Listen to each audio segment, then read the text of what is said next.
Hi, it's Mark M from Moose Mark PR, the editor of Punchline magazine, and welcome to Punchline Talks, the big interview. Today, my special guest is Colin Frensham. He's the founder, director of Tidal Training. Welcome, Colin, to Punchline Talks. Thank you, Mark. Thank you very much. Let's get to the very nub of the business, please. How did you start it? When did you start it? Tell us about the company. How many staff? What's the turnover? All the main things, please. Okay. How long have you got? Well, we'd like to keep it 30 minutes, mate. But yeah, we'll try. Tidal Training Ltd. I incorporated Tidal Training Ltd on October the 3rd, 2012. We're a market-leading healthcare training provider. We provide on-site, face-to-face, and now live interactive webinar training in areas such as mental health, learning disabilities, childcare, accredited first aid courses, health and social care, and medical and clinical. We've got just under 30 trainers nationwide who deliver the training for Tidal Training. Client-wise, just looking at the client management system this morning, we have 790 clients. They range from, we're talking NHS trusts to the probation service, universities, colleges, private healthcare organisations, to SEND schools and very small care homes, large care homes, and some non-healthcare organisations as well. So although we're a healthcare training company, there's a lot of diversity in the courses that we provide, particularly in the mental health arena. Staff in the office, we now have 7 staff in the office. Back in 2012 when I started the company, it was an idea that I had. Just to give you a bit of background and context, I worked for a blue chip company, and they were very good at getting people in and out the door very, very quickly and looking after the most vulnerable in society. And they had minimal training, and it didn't sit very well with me that they were getting 3 or 4 days training, and then they were going out to look after people's mums, dads, aunties, uncles, sons and daughters. So I tried to change things in the organization, and they weren't really embracing that. So we parted company, and I sat down and thought, there's a better way to do this. There has to be a better way to train these people so that when they're going out and they're looking after the most vulnerable, they can be the best that they can be. So I came up with the name Tidal Training. Tidal stands for Trusted, Intuitive, Diligent, Affirmative Learning. And by my side was Claire. Claire's always been by my side, and we sat down and we came up with the idea of Tidal Training. And I think this is around, it was in October. So I thought, right, let's do some research and development over the next 3 months so that we can start trading in 2013. So we started looking at robust, repeatable processes, started looking at who our clients might be, etc., etc. And Christmas came, and I thought, right, here's 2013. Let's get the ball rolling. And then I had a life-changing car accident at that point in time, 15th of January, I remember it. I ended up in the trauma ward at Queen Elizabeth Hospital in Birmingham. So what happened to the accident, Colin?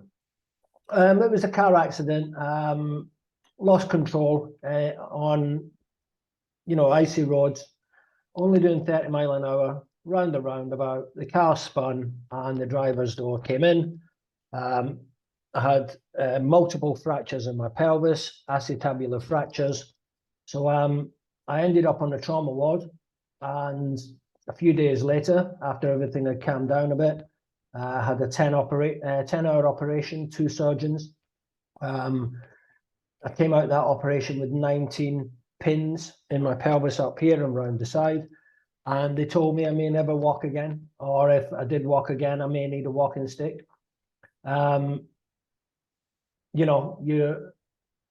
Everything just stops at that point in time. And I sat down with Claire, who then became my carer, and she's always been my support, and you know, she's the glue that holds things together now. I sat down and said, look, what am I going to do for the rest of my life if I can't walk or I can't get out doing what I do best? I thought I was a very, very good trainer, you know, and the whole idea was for me to speak to clients, go out, deliver the training myself, build up this company so I could pay the bills, have my own little empire, and maybe have another couple of trainers working for me. And obviously that wasn't the case. So what I did while I was in hospital was I had a friend who helps or develops websites. He came in and sat by my bed, and we came up with the idea for the website. I rung up a couple of clients that I knew and basically laid it on the table and said to them, look, this is what's happened. This is what might happen. Here's the situation. You know me, you trust me. If I started a training company, would you work with me? I then rang up a couple of trainers I knew and said, if I started a training company, would you work with me? They said yes. I got a phone call 5 days later from one of these clients to say, can you deliver some first aid training and some annual mandatory training? So rung up the trainers and said, look, I need you to go and do the training. This is while I'm still in my bed, morphine and other medication. Rung up the client and said, yeah, we can do it. I already had the courses. I married them up with them. They went out and delivered my courses. And in the first 2 weeks, I made £800 while I was still in the trauma ward in Birmingham. And I thought, this works. This is it. This works. So when I got out of hospital, went home, couldn't get off the sofa, I was going to regular physio, etc., etc. That's where I got my head into, right, let's figure out this SEO. I've sat in on meetings and understand it a bit. Let's figure it out. So the website was being built. I was doing the SEO. I was ringing up clients. I was trying to get some business in. I was speaking to the trainers. I was printing off certificates and what have you. And in my first year, from the sofa, I think I turned over something like £26,000. The company for the first 4 years after that doubled every year. And after about 2 years, I was fit enough to go out and deliver training myself, which made sense because, you know, you want to keep your overheads down. I didn't actually have a physical office for 4 years. So it was virtual office, working from the sofa, going out, delivering a bit of training here all around the country. And the business organically grew. So it told me when I needed an office, and it told me when I needed new trainers. And yeah, so that's how the company started. You know, we are an ethical company. We put people before profit. It's really important that the clients that we work with are ethical as well. So there's a little bit of a background about how I started the company, Mark. So can I ask how much your turnover is now? In the 7 figures. Is that $1 million, $1.5 million, 2 million? We'll put a 1 there. We'll put a 1 there. Congratulations. Congratulations. You know, thank you. At the end of the day, turnover it's not profit, but at the same time, you can kind of judge how well you've done to get from being in hospital, yeah, to getting £1 million turnover with 30 years, 30 sort of trainers, and it's an amazing story. You know, congratulations. You fly the flag, and this year you're celebrating 10 years of business, which I know you've invited me to your party, which I'm looking forward to. Let's go back a little bit. Let's talk about the training itself, the type of training that you do. So you have a care home or something like this. What's the routine? What's the score? Well, you know, when organisations in the UK, healthcare organisations, whether it be NHS trusts or small care homes or large care homes, they are regulated by either Ofqual for children or the Care Quality Commission. So every staff member that works in healthcare has to do mandatory training, annual mandatory training. You know, and there's hundreds of companies out there that do annual mandatory training. And there's a lot of organizations who work in the mental health arena, or they work with people with learning disabilities, or the elderly, or specific sectors. And the staff that work in those sectors, if they come in contact with an individual, or they're supporting an individual who perhaps may have mental illness, and they may have personality disorders, or they may have schizophrenia, or they could be working with children who have got attachment disorder, or they've suffered trauma in their lives. The staff need to be trained to be the best that they can be to support that individual. And if you're not training the staff to do that, then you're falling short of what your legal obligations are towards that individual as well. So we get contacted on a regular basis, daily basis, by existing clients and new clients who find us through the website and word of mouth. We don't market, we don't advertise, never have. You know, it's always been word of mouth and getting the website optimized and getting messages out there. They'll contact us and say, we've got 15 staff, we're looking after someone who has epilepsy and they have really, really bad seizures, for example. So they'll contact us and say, we need some epilepsy and buccal midazolam training. At that point, then we will go through a very robust procedure of asking them what their organization is, how many staff they have, where they are, is the person in service at the moment, can you fill in a training needs analysis? So we get all this information from the client so that we can then make a decision about, one, what training we're going to send, because they have to be qualified, two, where they are geographically, and that then allows us to look at what availability we've got, and we try and send them as much availability as possible for them to then cherry pick what date they want. They will then come back and say, right, we'd like 2 courses because there's 30 staff. Can we have them on these dates? And that's where this whole process, the guys in the back end there, have to go through a whole process of onboarding, let's say, and making sure that all the systems are updated, and we find out as much information about the client. We get the course packs produced. We make sure the trainer knows where he's going. We make sure that the trainer's been briefed. So, you know, a lot of the courses, or the courses that you see on the website, that's a generic off-the-shelf course. We can then tailor and bespoke that once we get more information. So some of our clients will say, can you make it person-specific, client-specific? We've got this individual and we want to train staff on how to look after this one person. A lot of them may say to us, look, we want this training for the organization, so please make it organization specific. Please, can you incorporate our policies and procedures? And that's why we use professional trainers, people who have got backgrounds in mental health. So we've got psychologists, psychotherapists, mental health nurses. For learning disabilities, we've got learning disability nurses and people, trainers who have worked for years. We're talking 10, 15 years sometimes in that environment. HCPC paramedics for delivering first aid. You know, we've got ex-police service, ex-fire service, ex-military. I'm big on, you know, employing ex-military. We're members of the Armed Forces Covenant, which is really, really important to me. So, you know, from all these different backgrounds, we've got all this knowledge and all these skills that we can tap into, and that then can be passed on to our clients to make their staff the best that they can be.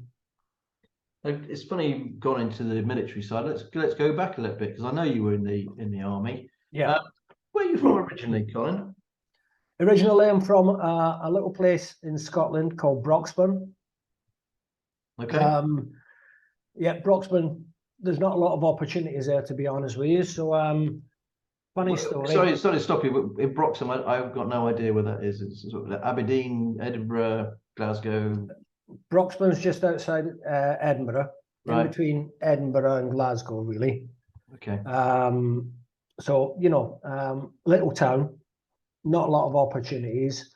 Everyone knows everyone, and you have to go into the big city in order to find opportunities. And when I got to about 17, I realized that I wasn't going to have the opportunities in life that I wanted. So put myself on a bus with a few pennies in my pocket, went to the Army Careers, and I said, I want to join the Army. And they said, what regiment would you like to be in? I said, I don't know. They said, right, okay, well, come through here then. Let's do these tests. And then we got to the stage where they weighed me, or they said to me, what do you weigh? And I said, I was 17, I'm 7 stone 12.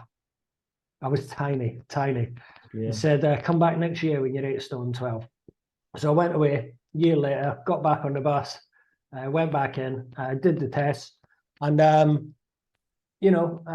they said, right, what do you want to be? You can be infantry, dental corps, or a medic. I went, well, I like helping people. Yeah, I'll be a medic. So I didn't do biology at school. I actually left school with no qualifications whatsoever. It's not because I didn't want to try or didn't try, it's because I didn't turn up. So they got to a point, said, well, if you're not going to turn up, then don't bother coming back. So I actually left school with no qualifications, but I had the ability, and I knew that I knew I was smart, but I just didn't want to go to school. So I joined the Army in 1986. Off I went down to Ashfield, near Aldershot, and started my basic training. Okay, how long was the basic training for? Where's your first base?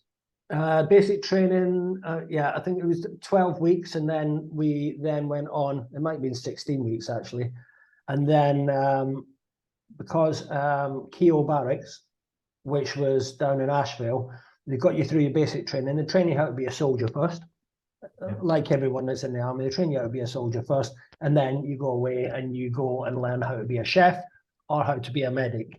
So that lasted for, I think it was 6 months. And then my first posting was to a place called Minden in Germany. Went out there, and I was in Minden for 5 years. Okay, quite a nice long posting then. Yeah, it was great. It was great, fantastic. How long were you in the Army for? 13 years. 99 I got out. So where else did you serve then? Because was it Afghanistan or the Gulf? I didn't go to the Gulf. I was actually posted to the Outer Hebrides. I was in the Outer Hebrides at that time. It's only when, after Germany, it was Outer Hebrides, then Chepstow, then I went to what we call Depot, which was back to Ashfield, Aldershot. Then I went to Colchester, joined 19 Air Mobile Field Ambulance, and I then did 3 tours of Bosnia. Okay. And what was that like? Well, what's any war zone like? It's it's a shock to the system. I have to say that I was one of the fortunate ones, really. I know a lot of my colleagues and friends saw a lot worse things than what I did, and they've gone down different routes, and that's affected them. And some are no longer with us. Some are, and not nice, Mark. And because of that, we've both been in the military. We both, I've talked about it before when I've seen you. I had a friend of mine who committed suicide after being in the Air Force, never really settled. Yeah. After coming out, got divorced. Really sad. Only a young guy. I think about him now nearly every day. Yeah. And you must have the same. Those sorts of experiences.